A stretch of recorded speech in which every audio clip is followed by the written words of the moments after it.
যদি তুমি জানতে এই নাটকটির মাধ্যমে আমাদের অধিকাংশ মানুষেরই জীবনের কাহিনী তুলে ধরা হয়েছে।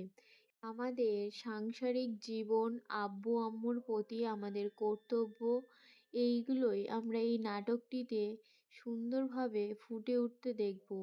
দর্শকের তো এই নাটকটি খুবই পছন্দ হয়েছে, ওই জন্য সবাই পার্ট 2 এর জন্য বলছে। তো পার্ট 2 তে আমরা দেখতে পারবো নায়ক নিজের ভুলটি বুঝতে পারবে। তার ভুলটি কোথায় ছিল?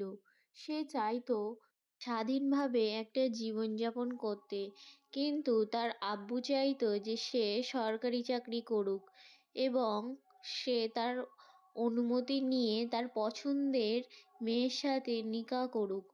আমরা পরের কাহিনীতেই দেখতে পারবো যে তার আব্বু তাকে সেরা পড়াচ্ছে, কারণ তার নিকাহ তার পছন্দের মেয়ের সাথে। অন্যদিকে আমরা দেখতে পাই নায়কের একদম এই নিকাতে মন নেই, কারণ সে চায় না সে মেয়েটিকে বিয়ে করতে। সে চায় একটু স্বাধীনভাবে বাঁচতে এবং তার নিজের পছন্দের মেয়ের সাথে বিয়ে করতে। সেই জন্য সে নিকাহ থেকে চলে যায় এবং পরে সে একটা স্বাধীন জীবনযাপন করতে চায়। এর পরের পার্টে আমরা দেখতে পারবো যে নায়ক তার মনের মতো একজনকে খুঁজে পেয়েছে এবং তার সাথেই সে সারা জীবন কাটাতে চায়। এই নিয়েই এই সুন্দর নাটকটি শেষ হয়েছে। আমাদের সকলেরই জীবনে এমন ঘটনা প্রতিনিয়তই ঘটে চলেছে।